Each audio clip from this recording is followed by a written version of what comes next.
오늘 하나님께서 우리에게 주시는 말씀은 에베소서 4장 1절에서 6절까지입니다. 에베소서 4장 1절에서 6절까지 말씀입니다. 제가 봉독해 드리도록 하겠습니다. 그러므로 주 안에서 갇힌 내가 너희를 권하노니 너희가 부르심을 받은 일에 합당하게 행하여 모든 겸손과 온유로 하고 오래 참음으로 사랑 가운데서 서로 용납하고 평안에 매는 줄로 성령이 하나 되게 하신 것을 힘써 지키라. 몸이 하나요 성령도 한 분이시니 이와 같이 너희가 부르심의 한 소망 안에서 부르심을 받았느니라. 주도 한 분이시요 믿음도 하나요 세례도 하나요 하나님도 한 분이시니 곧 만유의 아버지시라. 만유 위에 계시고 만유를 통일하시고 만유 가운데 계시도다. 아멘. 오늘 1절에서 6절 말씀 중에 2절 말씀 지난주에 이어서 계속 설교합니다. 오늘은 내용 주제가 바뀌어서 지난 시간에 겸손에 대해서 말씀을 드렸고요. 오늘은 두 번째 본문에 2절에 나와 있는 교회를 하나 되게 하는 하나님이 거듭난 자들에게 주신 성품. 그래서 우리가 지난 시간에 겸손 얘기했는데 오늘은 온유의 성품을 사도 바울이 가르치고 있습니다. 그래서 오늘은 온유가 어떠한 성품인지 저희가 말씀 속에서 한번 살펴보도록 하겠습니다. 그래서 온유는 사실은 이 본문을 보게 되면 대부분의 해석자들이 온유와 무엇을 한 쌍으로 묶어서 이야기를 하고 있냐면 겸손과 지난 시간에 전했던 말씀이잖아요. 겸손과 뭐를 한 쌍으로 봐요? 겸손과 온유를 한 쌍으로 봅니다. 그래서 온유는 사실은 어디서 온 성품이라고 볼 수 있을까요? 온유는 겸손한 성품에서 온 거예요. 그러니까 겸손이 지난번에 말씀드렸듯이 전제와 같은 출발점과 같은 그 모든 것을 이렇게 포괄할 수 있는 그런 성품이라고 그랬는데 이 온유는 겸손으로부터 온 성품이라고 보면 돼요. 그래서 겸손을 잘 살펴보면 겸손해야 온유함을 실천할 수 있다. 겸손한 사람만이 온유할 수 있습니다. 근데 우리가 이 온유라는 것도 참 해석하기 어려운 것이 세상 속에서도 온유함이라는 게 다 도덕적으로 나름대로 세상 사람들이 정의가 돼 있잖아요. 그러니까는 온유하다라는 것이 세상 사람들은 세상적으로 나름대로 예수님 안 믿어도 심지어는 하나님 앞에 패역한 사람들도 하나님을 오만하게 부정하는 사람들도 자기가 어떻다고 생각하고 살아가는 거예요. 온유하다고 생각하고 우리가 사실 온유라는 거는 이게 헬라어로 프라우테스라는 단어인데 이게 번역이 된 거잖아요. 이거는 우리나라가 이 세상에 세워지면서부터 한국 사람들은 다 온유한 게 뭐라는 걸 자기 규정을 하고 있단 말이에요. 그래서 성경적 의미를 찾아내는 게 되게 중요해요.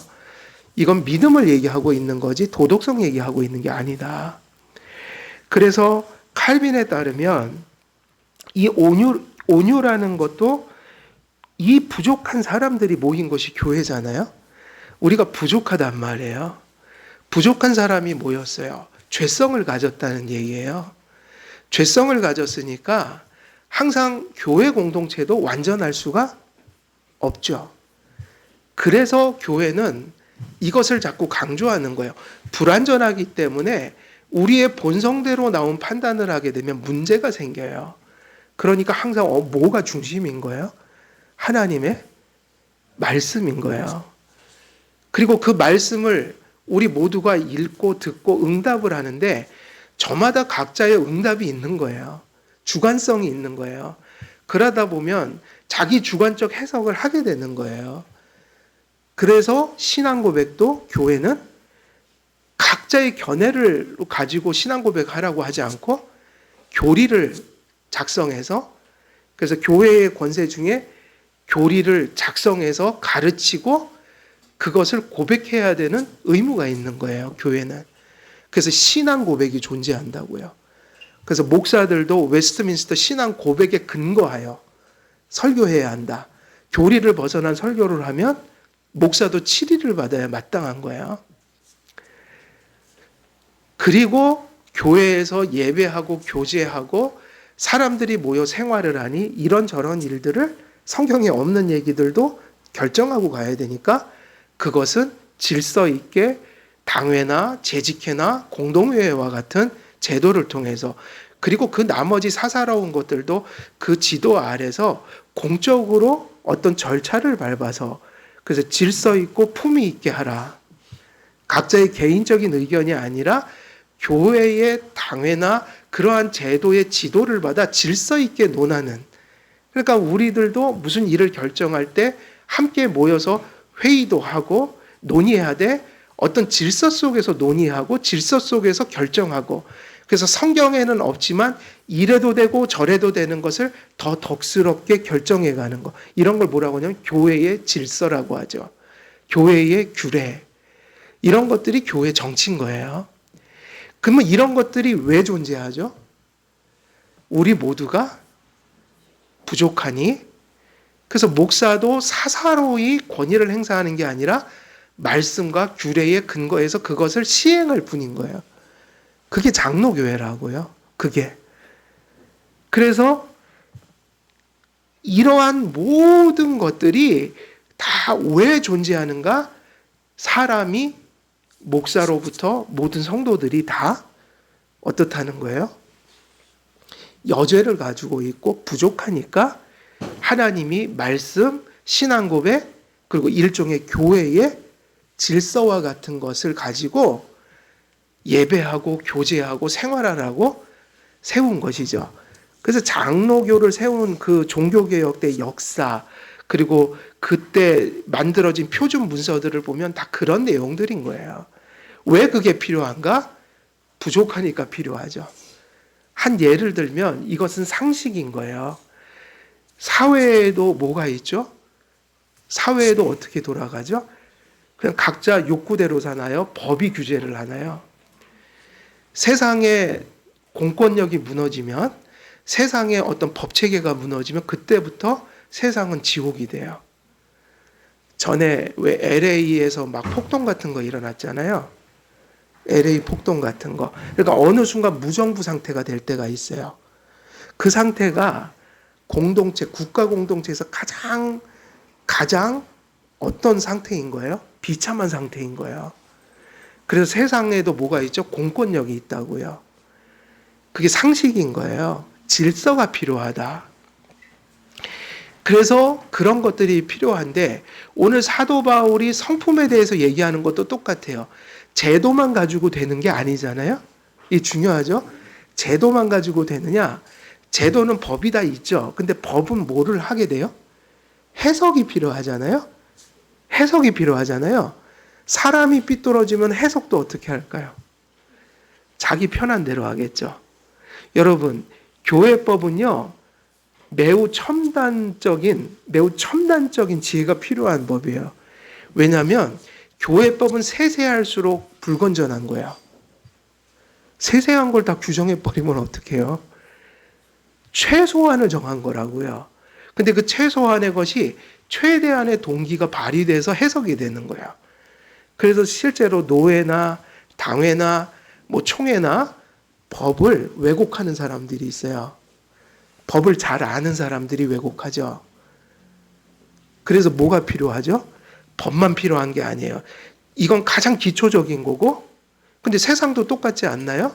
공권력도 지금 뭐 법관도 있고 변호사, 판사 다 있는데 뭐 검사도 있고 지금 신문 보면 변호사들도 사고치고 검사들도 사고치고 판사들도 사고쳐요. 사고친다는 건 뭐죠? 법을 자기 멋대로 권력을 가지고 멋대로 해석해서 지들의 힘으로 적용하는 거예요. 그래서 검사들은 함부로 기소하고 변호사들은 변호할 것을 변호 안 해버리고 이번에도 무슨 신문에 났더라고요. 변호해야 되는 시간에 가지 않아버린 거예요. 뭐 그런 거 있더라고요. 그리고 학폭당한 사람인가 되게 피해를 본 것 같아요. 모르겠어요. 저도 얼핏 봐갖고 한 번 더 확인할 텐데 어찌됐든 간에 법은 법과주만 되는 게 아니라 사람이 중요해요. 법을 해석하는 동기, 심성. 그러니까 사도 바울이 다 얘기합니다. 말씀, 신앙 고백, 교회 질서. 그 뒤에 가면 직분 얘기 엄청 많이 할 겁니다. 그런데 중요한 것은 뭐가 중요해요? 그 법을 어떤 사람들이 운용해야 되냐면, 어떤 성도들이 그걸 받냐면은 거듭난 자들. 그래서 사도 바울은 단지 법가주 되는 게 아니라 법을 운영하고 해석하는 게 사람이니, 사람이 성화가 되지 않으면, 사람이 성령으로 충만하지 않으면, 그래서 법을 선하게, 다시 말하면 교회의 덕을 위해서, 교회를 바르게 세우기 위해서 철저히 그런 동기로서 사용하지 않으면 법은 역시 제 입맛대로 해석돼서 아주 악용될 확률이 있는 거죠.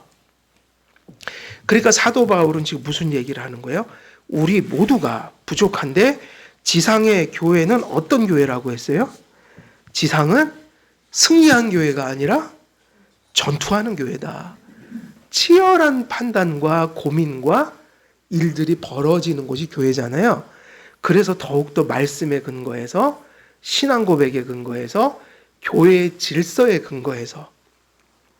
근데 교회의 질서를 따라 어떤 교회 일들을 결정한다고 할 때 뭐가 중요해지는 거예요? 그 다음에는 그것을 뭐로 채워가야 합니까? 성품으로 채워가야 될 필요가 있는 거죠. 어떤 성품이에요? 거듭난 성품인데 성령이 주시는 교회를 하나 되게 하는 성품으로 채워져야 지금 말씀드린 외적인 제도들이 이제 하나님의 본연의 통치하시는 도구로 운영이, 오퍼레이션이 되는 거다. 그러니까 사도 바울은 그런 맥락에서 이제 지난 시간에 뭐를 선포했습니까? 겸손해야 합니다 이랬잖아요. 이제는 뭐를 또 얘기합니까? 온유해야 합니다. 그래서 항상 중요합니다. 교회는 말씀 선포, 신앙 고백, 장로교의 질서를 따라 사소한 거나 큰 것이나 모든 걸 질서 있게 결정하고 가야 돼요. 그러나 그 모든 질서들을 운영할 때 당회든 그게 재직회든 공동회든 성도님들이든 뭐가 밑바탕이 정말 중요한 거죠. 그 제도를 바르게 끌고 가는 힘은 내면의 힘이거든요. 그러면 그게 뭐냐? 거듭남이고 성화된 성품이라고 할 때 겸손을 얘기했고, 이제는 너희가 교회의 일치를 보려면 온유해야 한다라고 말씀하고 계신 거예요. 그래서 이렇게 얘기했어요. 칼빈이 지상에 전투하는 교회의 성도들은 서로 많은 짐을 지고 가야 하기 때문에 교회를 운영한다는 건 많은 짐을 지고 가는 거예요. 왜냐? 여긴 천국이 아니잖아요. 각자의 생각도 다르고 세상 속엔 죄성도 있고 우리 내면에도 죄성이 있고 모든 선한 의도로 해도 그게 결과적으로는 또 어려움을 가져올 수도 있고 교회 일은 복잡합니다. 왜냐하면 교회도 하나의 사회니까요. 사람들이 모인 곳이잖아요. 그래서 교회는 언제나 짐이 있어요. 모든 분들이 함께 지고 가야 될 짐이 있다.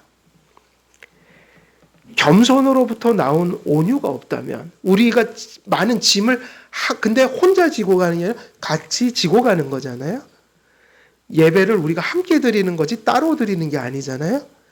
그러니까 함께 예배하고 함께 교제하고 함께 교회 일들을 감당해 갈 때 사실은 그것이 어찌 보면 우리가 지고 가는 상당히 수고로운 짐일 수 있는데 그것이 수고로운 짐이기 때문에 많은 문제가 될 수도 있는 일들이 있기 때문에 우리에게 온유라는 성품이 없다면 하루에도 수백 번 넘어지게 되어 있다라고 칼빈이 기독교 강요에서 이야기를 했어요. 주석에서 얘기를 했어요. 오늘 이 본문의 주석이에요. 겸손이 그러하듯 온유는 성령께서 하나 되게 하신 것을 지켜나가는데 필수적인 성도의 성품에 해당합니다. 그래서 항상 이게 강조돼야 돼요. 개인에게 거듭나고 성화되는 성품이기도 하나 항상 개인에게 주신 성품과 은사는 뭐를 이루라고 주신 거라고 봐요. 교회론이 빠지면 안 되잖아요. 교회를 이루는데 필요한 성품이어서 하나님께서 항상 성령이 충만한 곳마다, 하나님의 영이 지배하는 곳마다 겸손과 온유가 그 성도들을 통해 나타난다. 그래서 겸손과 온유는 한 쌍이 되는 성품입니다. 마태복음 11장 29절을 보면 예수님께서 자신을 가리켜 이렇게 말씀하셨어요. 온유나 겸손은 이 구절만이 아니라 예수님께서 혹은 사도들이 많이 이야기한 것이고요. 특별히 모세도 특별히 뭐라고 얘기를 했죠. 모세를 가리킬 때 모세는 온유한 사람이라고 그랬어요. 모세가 온유한 사람의 대표라고 그랬어요. 모세. 그러니까 그 얘기는 단지 세상적으로 모세가 착했다 얘기가 아니라 하나님을 대하고 그 이스라엘 백성을 이끄는 소명 속에서 필요한, 다시 말하면 이스라엘 공동체를 목양하는 자로서 필요했던 성품이었던 거예요. 이건 철저히 교회의 덕을 세우라고 주신 거예요. 그래서 많은 성경 구절들 속에 온유와 겸손이 등장하는데 예수님이 말씀하신 것보다 더 중요한 말씀은 없잖아요. 오늘 본문을 보니 이렇게 말씀하세요. 나는 마음이 온유하고 어떠하니? 겸손하니 나의 멍에를 메고 내게 배우라. 그러면 너희 마음이 뭐를 얻으리라? 쉼을 얻으리라 그랬어요. 이 말씀을 보면요, 오늘 설교 한 편이 다 들어 있습니다. 아마 이 본문을 가지고 설교를 하라고 그러면 오늘 이 설교하고 똑같을 거예요. 에베소서 설교하고. 왜냐하면 보세요. 나는 마음이 온유하고 겸손하니 예수 그리스도의 성품, 그의 구속을 이루는 데 있어서 그 높은 하나님이 이 낮은 곳에와 우리 같은 죄인을 위해서, 원수를 위해서 자기 목숨 버려 구속하신 그 대속의 사역은 예수 그리스도가 인성을 입으실 때에 그 중보자 속에 어떤 성품이 없이는 이루어질 수 없었던 일이에요. 온유와 겸손이죠. 그러면 이 이야기를 왜 하죠? 그리스도를 모신 자들 속에 이 성품이 나타나야 한다. 그러면 이건 누구에게도 중요한 성품이에요? 우리에게도. 근데 오늘 설교 내용하고 너무 유사해요. 너희들이 왜 온유하고 겸손해야 돼? 라고 물으면 나의 멍에를 메고 너희들이 가야 하니까. 무슨 말씀이 여기 등장해요? 나의 멍에요. 교회에서 감당해야 될 모든 일들이 다 쉬운 일들이 아니라는 거예요. 왜 그렇죠? 아까 얘기 드렸잖아요. 우리가 연약하니까. 그리고 교회는 혼자 있는 게 아니라 많은 사람들이 모였기 때문에 저마다의 생각이 다 같아요, 달라요? 다를 수 있죠. 항상 다를 수 있죠. 그죠? 다른 게 정상이에요. 말씀 빼고는. 그러니까 교회의 일 속에는 이래도 되고 저래도 되는 게 많아요. 하나님이 금하지도 않고 명하지도 않은 게 많아요. 근데 왜 어렵냐면 모두가 납득할 만한 내 생각도 당신 생각도 아니라 우리 생각을 만들어야 되거든요. 일치를 해야 한다. 그러니까 다를 수도 있고 달라야 정상인데 결과는 둘이 아니라 하나여야 되니까. 그 얘기는 무슨 얘기냐면 교회의 모든 일들은 하나를 만들어야 되는 어려운 과제가 있는 거예요. 그래서 질서 있게, 품위 있게 우리가 하나님의 말씀을 늘 염두하면서 말씀이 직접 그걸 말씀하지 않더라도 말씀이 명령한 방식으로 모든 일들을 이끌어가야 하는데 이런 일들이 사실은 쉬운 게 아니라 늘 어렵다는 거야. 그러니까 그렇게 멍에를 매는 일이 어려울 때 무슨 성품이 절실하게 필요하다는 거예요. 모두에게. 온유죠. 겸손해서 온 건데 온유해요. 주님께서는 온유하고 겸손하신 분이셨고 또 어떤 측면에서 온유는 겸손이라는 마음가짐에서 나온 행동이라고도 표현할 수 있습니다. 그래서 신학자들은 또 이렇게 얘기해요. 겸손이 가슴속에 주신 마음이라면, 아주 그 마음과 방향과 태도의 전체라면, 온유는 그 겸손이 구체적으로 행동화될 때 나타나는 성품이다. 그러니까 겸손한 사람이 겸손한 행동을 하게 되면 어떤 모습을 보이게 되는 거예요? 온유한 거예요. 겸손한 마음을 가진 사람은 온유한 행동을 나타내게 됩니다. 근데 온유라는 말의 형용사, 프라오스라는 것이 이제 형용사인데, 이제부터는 이제 온유가 뭔지를 좀 살펴볼게요. 그러니까 성경에서 온유는 뭐하고 구별된 거예요? 우리가 한국 사람들이 그냥 옛날부터 가지고 있는 저 사람 온유해라고 하는 거. 그러면 그 온유는 어떤 걸까요? 대부분이 부드러운 사람. 근데 여러분, 모세가 부드러웠나요? 바울이 부드러웠나요? 아니에요. 그렇다고 부드럽지 않다고 온유하지 부드럽지 않은 게 무조건 좋은 거예요? 그거는 그냥 성품이에요. 좋다 나쁘다 할 수가 없고, 아주 그건 세상에서 말하는 성격이고, 물론 도덕적인 의미에서 어떤 성품이 될 수는 있어요. 부드러운 거. 그러나 또 세상에는 터프한 사람도 좀 필요하긴 해요. 다 부드러운 거. 예. 근데 사람은 원래, 저는 그렇게 생각해요. 차분한 사람이 늘 차분한 거 아니에요. 차분한 사람이 좀 흥분하면 더 망가질 때가 있어요. 또 걸걸하고 그런 분들이 어쩔 때 대단히 차분해지는 사람들이 있어요. 나는 양면성이 있다고 봐요. 성격은 하나가 아니에요. 다중적이에요, 모든 사람들이. 그게 너무 극심한 사람을 다중주의, 다중인격 이러는데 그건 병이고, 그러면 안 되고, 사람은 누구나 양면성이 있다는 얘기예요. 근데 여기서 얘기하는 그 정도 얘기하는 게 아닙니다. 항상 성경에서 얘기하는 거듭난 성품은 누구와의 관계 속에서 나타나는 거기 때문에 자연적인 게 아니에요. 하나님 앞에서 나타나는, 하나님과 릴레이션십 하면서 필요한 성품들이에요. 그래서 세상이 줄 수 없는 성품이에요. 그래서 프라오스라는 이 형용사가 온유라는 이 말을 설명해 주는데, 원래 온유라는 말은 어떤 의미를 가지고 있을까? 헬라어로. 우리가 헬라어 사전을 찾아보면 이 프라오스라는 말은 온유한 뭐 그런 얘기가 다 있는데 되게 중요한 의미를 담고 있어요. 어떤 의미일까요? 여러분 가만히 상상을 좀 해보세요. 하나님 앞에 온유한 게 뭘까? 사람 앞에 온유한 게 뭘까? 뭐가 온유한 겁니까? 그래서 원어를 보면 이렇게 얘기한단 말이야. 온유라는 건 어디서 왔냐면 완전히 단련되고 훈련된 동물을 가리키는 거예요. 그 상태.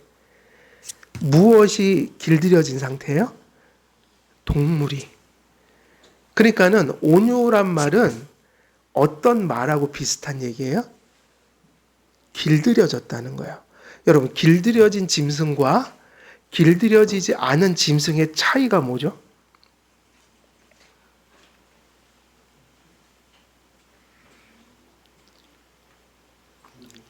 여러분, 동물들을 왜 훈육을 하고 왜 길을 들여요? 여러분, 길들여지지 않은 동물을 반려견으로 키울 수 있나요? 들개를 갖다가 방에서 한번 키워보세요. 어떻게 되나? 동물들은 가끔은 조련사에 의해서 태어날 때부터 엄청난 시간 훈련돼도 어느 날 갑자기 조련사들을 물어갖고 죽여요. 그거는 이상한 게 아니라 본능이 발동하면 죽이는 거예요. 나빠서 죽이는 게 아니라. 동물이 뭐 좋고 나쁜 게 어디 있겠어요. 인격이 없는데. 그냥 본능이죠. 그러니까 동물이 완전히 단련되고 훈련됐다는 의미는 뭐냐면 길들여졌다는 얘기예요. 사람은 두 가지 목적으로 동물을 길들여요. 결국 동물을 길들인다는 건 동물의 무엇을 조절하게 만든다는 거예요. 본능, 욕구, 힘이에요. 이 본능과 욕구와 힘을 조절하지 않으면 짐승들은 누구를 해해요? 사람을 해해요. 주인을 해해요. 둘째는 왜 그러면 동물들의 본능과 욕구와 힘을 조절하도록 만들어 사람이 그렇게 만들려고 하는 걸까? 그러면 사람이 동물을 뭐 하려고 하는 거죠? 통제하려고 하는 거죠. 아까 부리려고 하시는 게 가장 정확한 말씀인데, 동물을 부린다는 건 동물을 통제해서 인간의 어떤 목적을 위해 사용하는 거죠. 이용하는 거죠.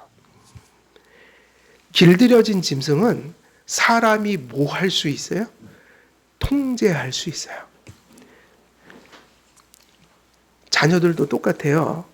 이게 동물을 길들이는 거하고 다르지만 사람도 길들여져야 합니다. 뭐에 길들여지냐면 짐승처럼 길들여지는 게 아니라 도덕과 신앙으로 길들여져야 해요. 자녀들이 도덕과 신앙으로 길들여지면 그 아이들은 부모의 통제를 따라요. 그러니까 잘못된 통제가 아니라 어떤 통제를요? 매우 정당한 통제를. 그러나 길들여져 있지 않으면 통제에 따르지 않아요. 우리가 훈육을 한다는 것은 아이들을 도덕적으로 신앙적으로 자기 스스로 자기 통제를 할 수 있는 아이를 만드는 걸 목적으로 하는 것이고, 그걸 가리켜 교육이 잘 됐다고 얘기하는 거예요. 길들여진 짐승은 사람이 통제할 수 있습니다. 왜냐하면 그들은 사람의 뜻에 순종하기 위해 그들의 본능과 욕구와 힘을 조절하기 때문입니다. 그러면 사람은 짐승이 아니니까 이건 비유죠. 그러면 이것을 하나님과의 관계로 가져오면 온유가 무슨 얘기인지 금방 깨달아져요. 우리가 누구에게 통치받을 수 있는 존재가 돼야 될까요? 그게 길들여졌다는 거예요. 좋은 의미에서. 여기서 짐승을 예를 드니까 사람은 짐승이 아니기 때문에 그걸 다이렉트 하면 안 되죠. 우리는 인간이니까. 그건 비유예요. 근데 온유란 말 속에서 온유를 가르칠 때 히브리 사람들은 이것을 전했다는 얘기예요. 비유로 사용했다는 얘기예요. 하나님이 우리를 이끌어 주실 때 그걸 쫓아갈 수 있는 사람이 되어야 해요. 이해가 되시나요? 그걸 뭐라고 그래요? 온유라고 해요. 사람과 사람 관계 속에서는 이렇게 되겠죠? 사람이 사람을 통제한다는 말을 쓰면 기분이 나쁜 얘기예요. 이렇게 하는 게 더 맞아요. 사람과 사람 관계가 온전히 화평하게 혹은 어떤 선한 모습으로 릴레이션십이 되기 위하여 누가 누구를 조절하는 거예요? 타인이 나를 조절하고 조종하는 게 아니라 스스로가 나의 본능과 욕구와 힘을 타인을 위하여 뭐 할 줄 아는, 조절하고 통제하고 절제할 줄 아는, 그걸 누가 해야 되나요? 타인이 하면 그거는 뭐가 되냐면 가스라이팅이 되는 거야. 누가 해야 돼요? 스스로가. 어린 시절의 아이들은 부모한테 그걸 배워야 돼요. 왜냐하면 자기 통제는 교육을 통해서만 돼요. 저절로 되는 거 아닙니다. 방치한 채 내버려두면 아이들도 짐승처럼 변해요. 아니에요. 교육을 해야 합니다. 그래서 교회에서, 가정에서 아이들은 교육해야 합니다. 그래서 아이들은 어느 기간까지 교육이 되어야 된 만큼 이제 성인이 돼서 스스로 삶을 책임지고 사는 거야. 근데 중요한 건 그거죠. 무엇이 온유인가? 하나님을 위하여, 이웃들을 위하여, 사람과의 관계 속에서 누구를 스스로가 통제할 줄 아는, 자기가 자기의 마음을 조절해가는, 그게 뭐죠? 온유예요. 그러니까 우리는 무엇에 길들여져야 하나요?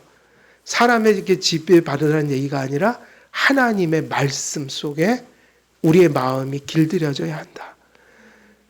하나님께 길들여진다는 말은 그렇게 나쁜 말은 아니잖아요. 그건 다른 말로 표현하면 성령의 지배를 받으라. 성경의 그 구절하고 똑같아요. 너희가 술 취하지 말고 성령의 뭐를 받으라? 충만함을 받으라. 이 상태가 무슨 상태인 거예요? 온유예요. 우리가 큰 고난을 당했어요. 원래 우리 부패한 본성대로 하면 어떻게 하면 가장 인간다운 모습인 거예요? 고난이 막 왔어요.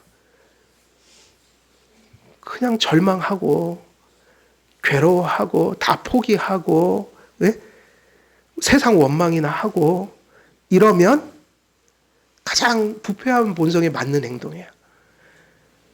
그런데 성도에게는 그게 타당하지 않다. 그래서 무슨 성품을 구해야 돼요? 예, 다 포기하고 싶고 절망하고 싶고 내 가슴속에 원망이 막 솟아오를 때 자기 통제를 하나님 바라보면서 내가 이러면 안 되지. 이게 뭐냐면 온유예요. 모세는 그렇게 살았단 얘기예요. 모세 일생을 보면 얼마나 기막힌데요, 여러분. 모세처럼 살고 싶진 않아요. 모세는 너무 많은 짐을 졌어요. 모세가 살았던 건 하루하루가 고통이었어요. 근데 그 고통이 왜 왔냐면 하나님 일을 해야 되니까. 그냥 목동으로 평생 조용히 자연인으로 살고 싶었거든요. 근데 어디로 불렀어요? 시내산에서 갑자기 불렀어요. 내 백성을 이끌어라. 그 사람의 인생은 그 다음부터 수 없는 어려움들이 왔어요. 근데 모세가 왜 온유하냐면 하나님 말씀하신 대로 살려고 그걸 견뎠다는 얘기예요. 어려움이 와도 하나님 뜻이니까 참고 이스라엘 백성들이 싫어해도 하나님 뜻이니까 전하고 무슨 어려움이 와도 하나님 일하다가 겪는 것은 그냥 주님 뜻입니다 하고 수용했단 말이에요. 이유는 한 가지, 신앙 때문에 그렇게 한 거죠. 그러면 그 성품이 뭐라는 거예요? 온유라는 거예요. 원래 모세는요, 한 성격 하는 사람이었어요. 그래갖고 시내산 거기서 가나안에 못 들어간 것도 그때는 온유하지 못했죠. 그때는 하나님이 그렇게 반석을 막 승질나갖고 치라고 명령하신 적이 없어요. 십계명 내던졌잖아요. 깨버렸잖아요. 그건 누구 뜻이었을까요? 시내산에서 우상 숭배해갖고 금송아지를 했는데 그때는 하나님이 진노하지 않으셨어요. 그땐 심지어 십계명을 깨버렸다니까요. 화가 나갖고. 그런데 두 번째 그때 반석에 물을 화가 나갖고 쳤단 말이에요. 그때는 하나님이 화가 나셨어요. 가나안 땅에 너 못 들어가 이래 버리셨어요. 이유는 한 가지입니다. 누구 뜻이 아니었던 거예요? 시키지 않는 짓을 한 거예요. 그러니까 모세는요, 사실은 어찌 보면 진정한 회심 같은 거 하기 전에 애굽에서 사람도 쳐 죽였다고요. 이 사람이 좀 성깔 있는 사람이에요. 그런데 하나님 믿고부터는 어떤 그런 성격을 얘기하는 게 아니라 온유한 성격이든 급한 성격이든 어떤 게 들어와 버린 거예요. 하나님 뜻이면 참고 아니면 또 계속 가고 이런 성품이 들어온 거죠. 그걸 뭐라고 부르는 거예요? 온유라고 하는 거예요. 그래서 우리가 이 말씀을 들으면 회개할 일도 많고 솔직히 하나님과 대화를 좀 많이 하셔야 돼요. 자꾸 저도 설교하고 하나님과 대화를 많이 해요. 대화라는 게 뭐 이런 거죠. 이 온유를 전했는데 가만히 내 삶을 돌아보면 그걸 내 삶에 하나하나 적용해 보는 거죠. 온유했나? 그러면서 이제 기도 제목이 자꾸 생겨요. 온유하게 해주옵소서. 온유한 성품은 성령께서 그리스도 안에서 우리의 마음을 한마디로 얘기하면 이제 이렇게 정리할 수 있어요. 성령께서 그리스도 안에서 말씀을 통해 우리 마음을 어떻게 하시는 거예요? 지배하고 통치하시는 거. 그래서 우리가 믿음과 순종으로 누구에게 반응하는 마음이에요? 하나님께. 그게 온유예요. 근데 온유가 왜 필요하냐면 우리 안에는 선한 것을 부정하고 싶은 욕구와 마음과 생각이 존재하니까 이 둘이 부딪히면 타협을 하잖아요. 그때 필요한 게 뭐냐면 나는 이걸 원하지만 나는 이렇게 하고 싶지만 내 본성은 이렇게 가라고 자꾸 재촉하지만 하나님 말씀이 이러하니 제가 주님의 말씀을 따르겠습니다. 이런 결정이 날 때 그게 온유한 마음이라는 거예요. 이게 교회 일도 그렇게 해야 되고 여러분들의 개인사도 그렇게 가야 되고 가정에서 중요한 일을 결정할 때도 그렇게 가야 돼요. 우리의 본능대로, 우리 욕구대로, 세상의 가치관대로, 그것이 세상에서는 좋은 거니까 할 때 물어봐야 되죠. 하나님도 그렇게 정말 원하십니까? 근데 어느 순간에 그게 아니야 이렇게 하시면 갈등이 생기죠. 당연히 인간이니까. 그때 온유한 성품이 들어와야 하나님, 제가 마음은 그쪽이 아닌데 그래도 하나님이 그렇게 기뻐하실 길이 그쪽 같으니 제가 신앙으로 선택하겠습니다. 이게 온유한 마음이라는 거예요.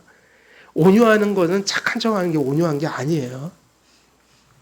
성령께서 성도를 거듭나게 하시고 그들의 거듭난 영혼을 성화시킬 때 성도에게 온유한 성품이 나타나니까요. 이 성품은 무엇 속에서만 나타날 수 있어요? 거듭나야 합니다. 그럼 거듭나는 건 어떻게 거듭날 수 있죠? 집회에 막 자꾸 가야 돼요? 뭐 거듭남 집회에 가야 돼요? 그게 아니고 예수 똑바로 믿으면 거듭납니다. 그게 거듭난 거예요. 믿음이 확실하면 거듭난 거예요. 그러니까 믿음을 가지면 거듭납니다.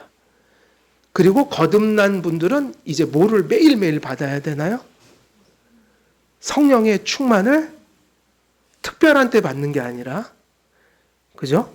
부흥회 하거나 뭐 할 때 받는 게 아니라 매일매일 순간순간 성령의 충만함을 받아야 돼요.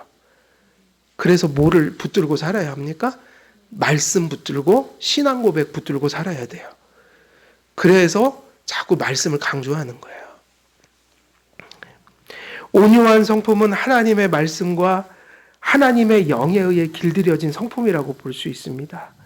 하나님의 말씀을 들을 때 그 말씀이 믿어지고 깨달아져 그 말씀이 사람의 마음을 지배할 때 죄인은 하나님께 회개하며 삶을 돌이키고 제 자신의 힘과 뜻대로 살던 사람이 하나님을 의지하고 하나님의 뜻을 따르기 시작합니다. 말씀이 마음에 심겨지고 충만해질 때 성도는 하나님께서 인도하시는 대로 이끌려 살기 마련입니다. 그래서 또 다른 비유를 들자면 온유한 마음은요, 토공이 질그릇을 만들 때 적합하게 잘 반죽된 부드러운 진흙과 같다. 이걸 온유한 상태라고 얘기하는 거예요. 저는 아주 예전부터 산상수훈을 설교하면 이 얘기를 꼭 했어요. 제가 이 성경 본문의 원어적 해석은 그거하고 너무 닮아 있어요. 여러분이 도공인데 여러분이 어떤 멋진 도자기를 만들려고 하는데 진흙이 너무 질어버리면 형태가 안 나오고 진흙이 너무 굳어버리면 되나요? 안 되나요? 그냥 부서지겠죠? 고집을 부리든지. 근데 이게 적절히 돼야 그 돌리는 걸 뭐라고 그래요? 그 돌려갖고 이렇게 토기를 만들 때 얼마나 부드럽게 그냥 손을 대는 대로 도기 모양이 쑥 나오잖아요? 그 상태가 무슨 상태인 거예요? 그게 온유다. 온유한 마음은 마치 잘 반죽되어 토공이 원하는 대로 빚어낼 수 있는 양질의 진흙과 같으니 그러한 반죽은 토공이 원하는 형상대로 모양을 낼 수가 있습니다. 그래서 온유한 마음은 이렇게 또 다르게 정의될 수 있어요. 이건 하나님 관계 속에서예요. 하나님 관계 속에서 하나님께서 좌하라 하시면 좌할 줄을 알고 하나님께서 우하라 하시면 뭐 할 줄 아는 마음이요? 우할 줄 아는 마음입니다. 그래서 성도들의 삶이라는 것은 완전하지 않아요. 그래서 제 삶도 늘 그런 것 같아요. 맨날 갈팡질팡하다가 어느 순간 딱 깨달아져서 아이고 이 길이 아니었네 하고 가는 거예요. 근데 그게 들려질 때 그렇게 턴할 수 있어야 된다는 거예요. 고집 센 사람의 특징은 뭐죠? 자기가 죽어도 그걸 고집한다고요. 난 절대로 턴 못합니다. 가던 길을 갈래요. 근데 그게 하나님 제일 싫어하는 모습이에요. 하나님 앞에서 자존심 세우는 거. 아니 세울 분 앞에서 자존심을 세워야 돼요. 그냥 하나님 앞에서는 그냥 고꾸라지는 게 상책입니다. 고꾸라지는 거로 말하면 사도 바울처럼 큰 은혜를 받은 사람이 없어요. 그 사람이야말로 심령이 고꾸라질 뿐만 아니라 그 사람이 회심할 때 다메섹으로 가다가 그냥 하나님의 빛을 보고 고꾸라져 버렸어요. 그게 비유적 표현일 수 있어요. 하나님 앞에서는 그냥 엎드리는 길밖에는 없어요. 온유한 마음은 좌로나 우로나 치우치지 않고 하나님께서 말씀하신, 바로 하나님이 말씀하신 그것이 정도예요. 그 길을 걷는 마음이, 그 길을 걷지 못할 때도 하나님의 뜻이 깨달아지면 얼른 그 길로 돌아설 수 있는 마음이 무슨 마음이에요? 온유한 마음이다.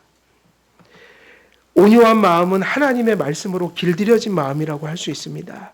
그렇다면 그 이야기 속에는 어떤 의미들을 함축하고 있냐면 자신의 본능과 욕구, 그리고 자신들에게 주어진 힘을 조절하고 통제하고 절제할 줄 아는 것. 달리 말하면 나를 통제할 수 있는 하나님의 뜻에 따라. 그게 온유다. 마치 길들여진 짐승이 주인에게 그러하듯 온유한 성도는 말씀과 성령의 지배를 받고 통치를 받기 때문에 자기 부인을 할 줄 알고 자기 통제를 할 줄 압니다. 온유한 마음을 가진 성도는 하나님의 말씀에 대한 바른 태도를 가지고 살아갑니다. 길들여진 짐승은 주인의 명령에 순종하기 위해, 결국은 짐승들이 주인에게 순종하는 건 뭐를 조절한다는 얘기예요?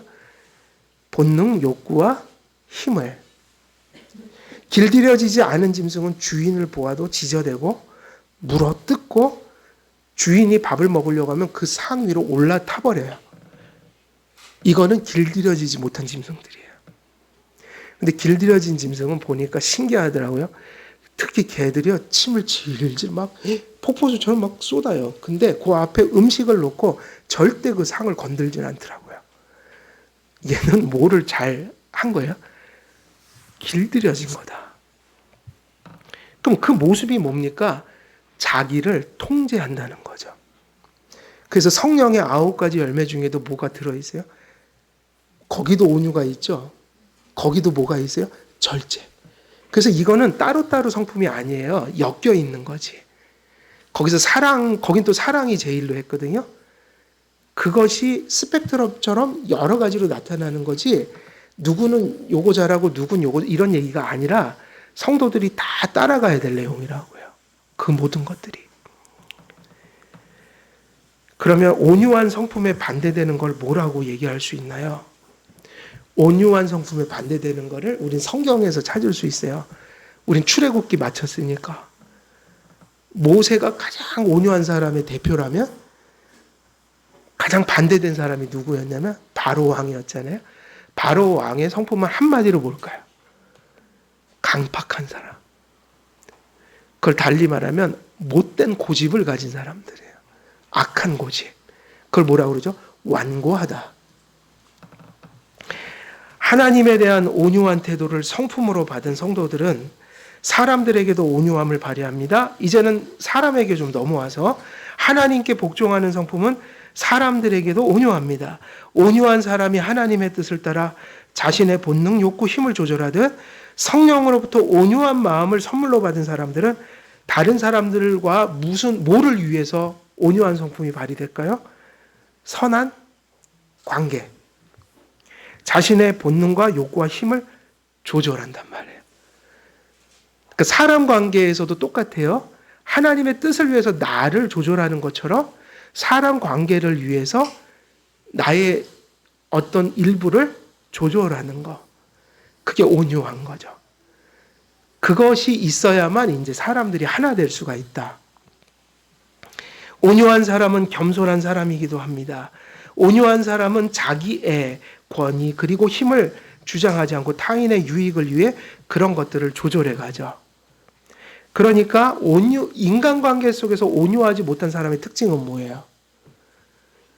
하나님에겐 강팍한 거고요. 불신으로, 불순종으로 막 대하는 거 하나님. 인간관계 속에서는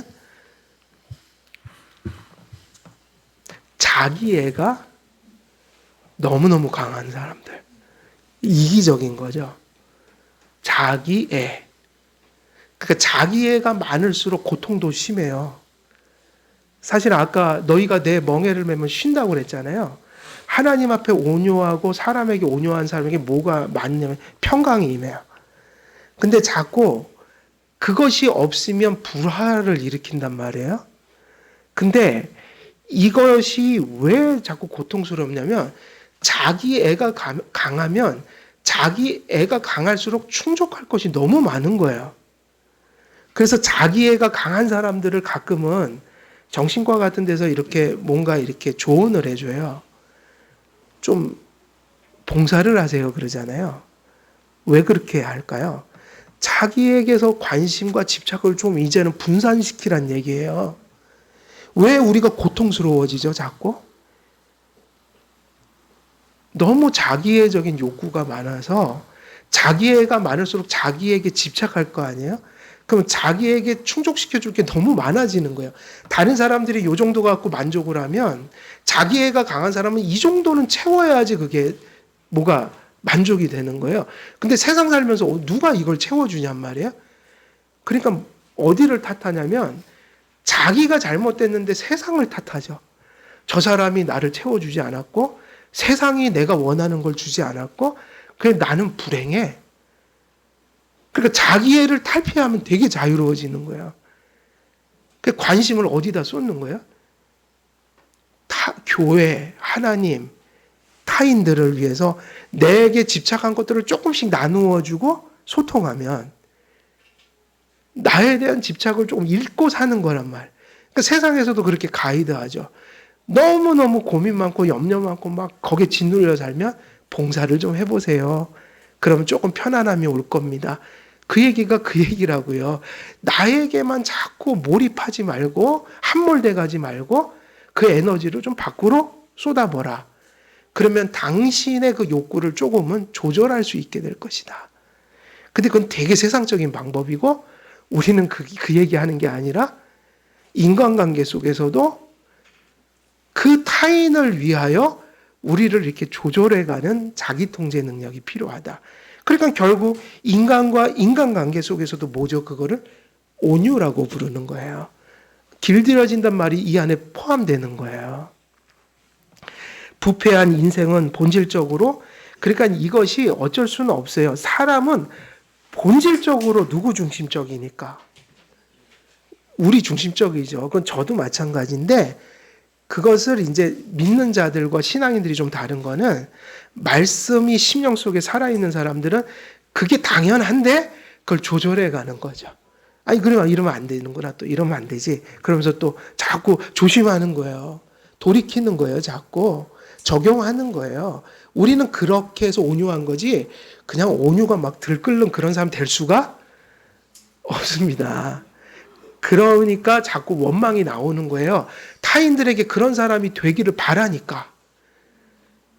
절대로 여러분 우리들 관계 속에도 그걸 요구하지 마세요. 내가 완전하지 못한데 누굴 완전하라고 해요. 근데 한 가지 중요한 건 부족한 건 맞는데 누구나 그런데 그래도 그 교회의 하나님의 말씀이 그런 온유함으로 자꾸 우리들을 통제해가고 절제할 수 있도록 하는 그 근본이 들어와 있다면 그건 이 교회가 은혜를 받은 거라고요. 내 자신이 은혜를 받은 거라고요. 사람들은 모든 것을 자기중심적으로 해석하고 모든 것이 자기중심적으로 돌아가기를 요구합니다. 무엇보다 사람들은 자기가 가진 힘과 능력을 절제하지 않습니다. 많은 사람이 힘을 과시하기를 좋아하고 또 군림하기도 좋아하고 그 힘으로 정복하기도 좋아하고 또 그런 것이 인간의 본성이지만 타인을 위해 힘을 내려놓고 타인을 위해 힘을 빼고 타인을 위해 나를 절제하는 일은 되게 힘든 일인 거예요. 그러니까 이 말씀이 되게 중요한 거죠. 우리는 잘 안 되니까 더 이 말씀을 강조해야 되는 거죠.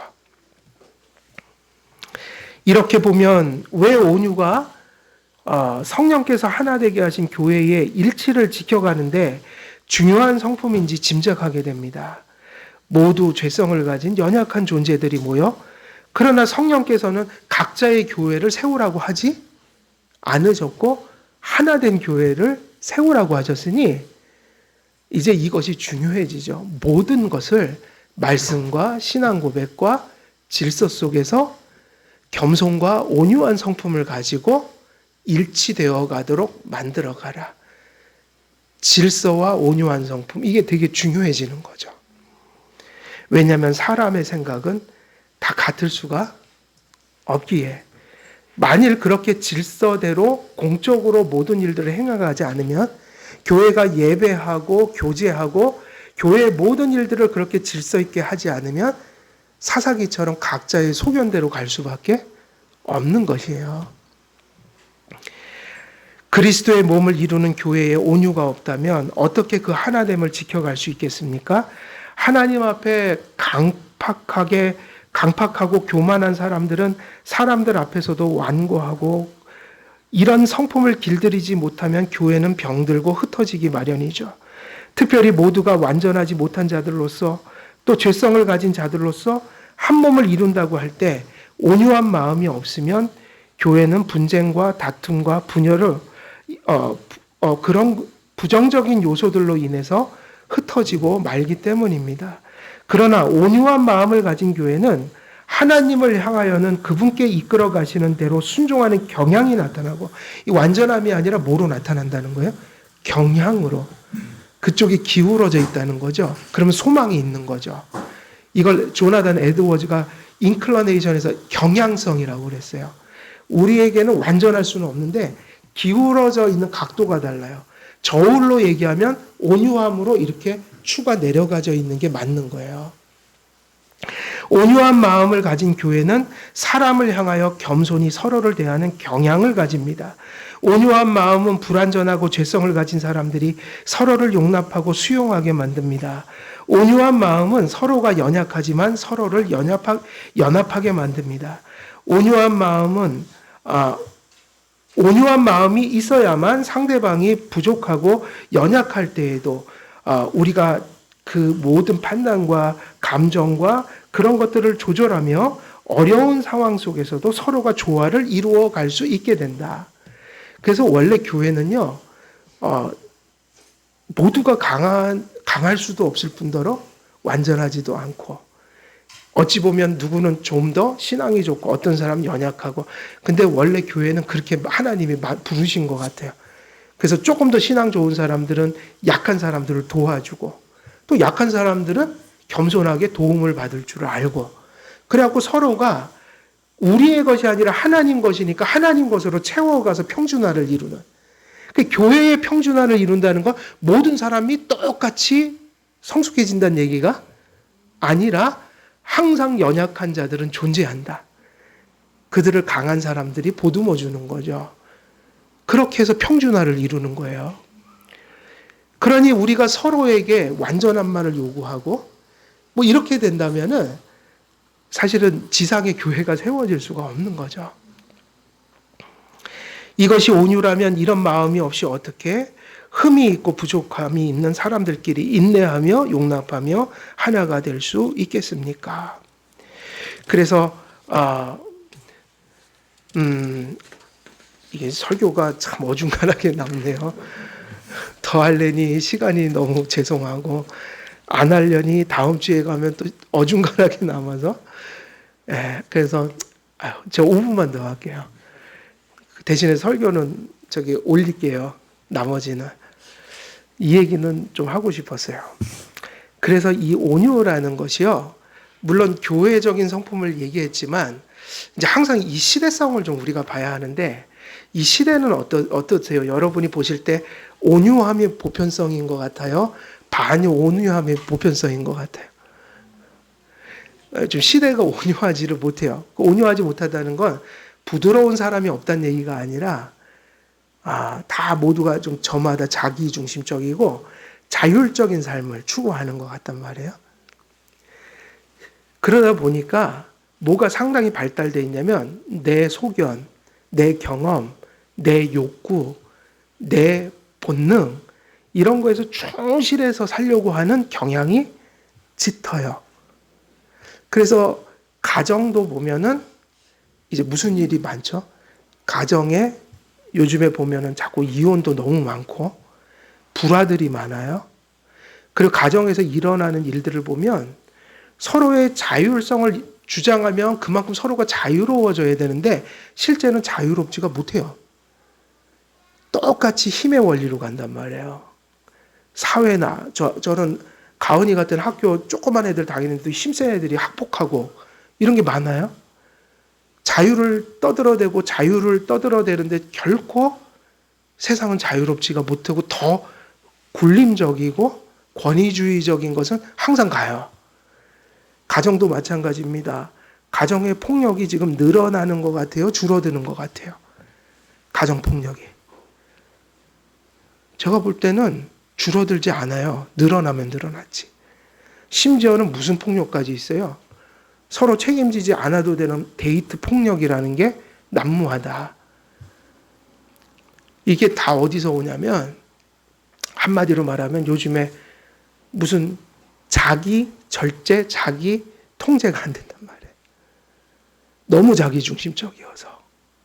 다시 말하면 온유하지 못한 세상이 돼버린 거예요. 가정에서도 사회에서도 이런 일들이 너무 많아서 그것이 결국은 어디로 가야만 해결되냐면 요즘엔 또 뭐 그런 얘기 많이 쓰잖아요. 뭐 분노 조절 장애.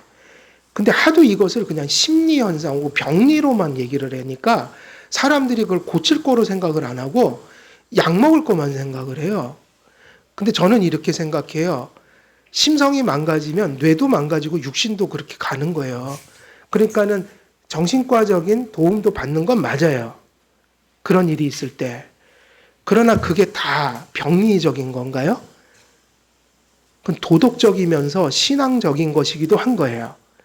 만일 기독교인들이 그렇게 행동을 하면 도덕적이고 신앙적이면서 회개도 해야지 고쳐지는 거라고요. 그러니까 저는 둘 다 균형 있게 보자는 거예요.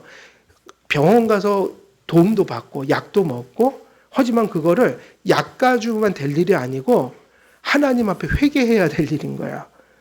도덕적인 문제이기도 하다는 건데 자꾸 매스컴 세상은 그냥 병리 현상으로 보는 거야. 그러면 안 돼요.